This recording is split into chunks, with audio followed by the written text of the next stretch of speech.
Hey guys, welcome back my another video. আজকে আমার সাথে আছে মিস্টার হেনরি এন্ড মিস্টার পিপন। আজকে আমরা হাতিরঝিলে ঘুরতে যাচ্ছি।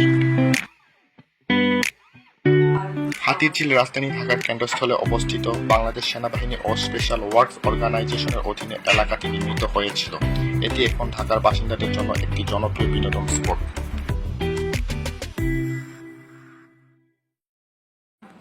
2013 সালের 2 জানুয়ারি হাতিরঝিল প্রকল্পটি সবার জন্য উন্মুক্ত করা হলেও দর্শনার্থীর স্থান হিসেবে বাস্তবায়ন করার জন্য পরবর্তী আরও কয়েক বছর লেগেছে।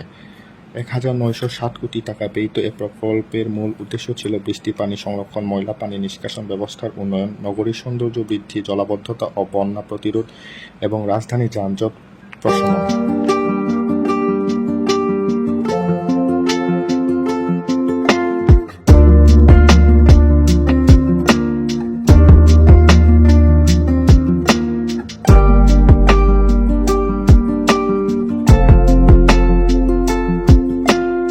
ইতিহাস থেকে জানা যায়, ঢাকার পিলখানা থেকে বেগুনবাড়ি ঝিলে যেসব সড়ক দিয়ে হাতি যেত, পরবর্তী সেসব এলাকার সঙ্গে হাতি নামটি যুক্ত করা হয়েছে, যেমন এলিফ্যান্ট রোড, হাতির পুল।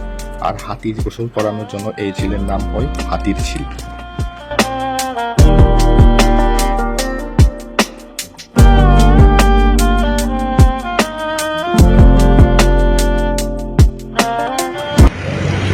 আমার পিছনে আছেন খুব বিশিষ্ট ব্যক্তি, আমাদের সিংহ মামা। লায়নটা কি?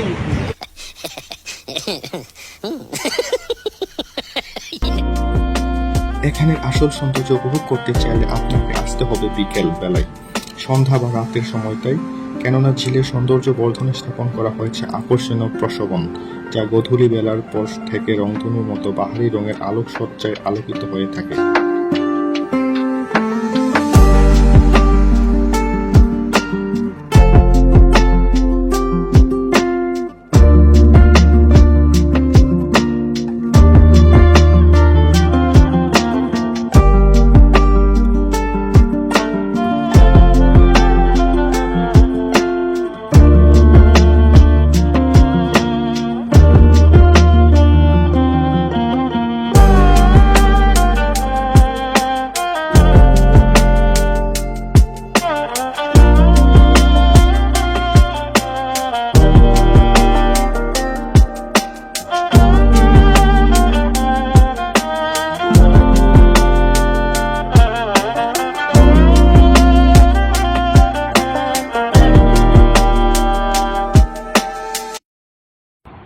ব্রিজের দুপাশে রয়েছে ফাস্টফুড ও ফুচকা চটপটির দোকান। ভারী খাবারের জন্য এখানে রয়েছে Hatirjheel restaurant, Hatirjheel rake restaurant এবং কুয়া থাই রেস্টুরেন্ট।